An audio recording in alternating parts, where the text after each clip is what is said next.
I will tell a somewhat embarrassing story of a time that the one time I did this, like what you're describing, and I said, I'm never doing this again, this was a couple years ago, and I was creating a prep doc for one of my clients who was having on a pretty famous guest, a celebrity, he's a movie star.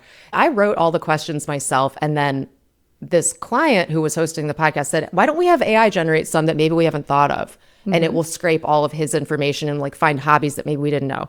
So then it created this question that said something like, ask him about his vintage car collection.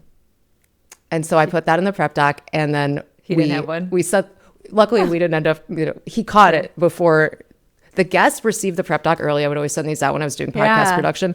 And he was like, love the questions. One thing, I don't have a vintage car collection that's not, I don't know what you're talking about. And how bad would that have gone though? If you, I mean, he was like very gracious. It would have been fine, but it was embarrassing because I could have gone and double checked it, but I was like, oh, okay, we'll just use AI. And I'm sure, where would this come from?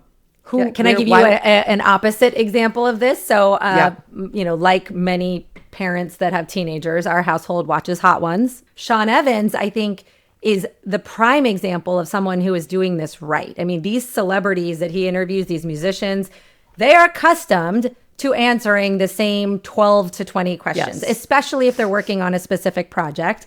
And what is the most fun is not just the rigor and interesting qualities of his questions. He goes deep. He finds the details that nobody's talking about. Not only that, though, they are so well done and so clearly done with effort that it's not even their answer to it that's interesting. It's their reaction to the question. We watched Kate McKinnon on Hot Ones yesterday, and she's like, okay, this is like spicy physically, but you're really like emotionally, these are getting me. And you just, the humanity of how deeply the quality of his research and questions affected her and her energy and the way she responded. There is no pattern analyzing machine that can do what he's doing right now, which is in no small part why his show has been so successful. The wings thing is cutesy.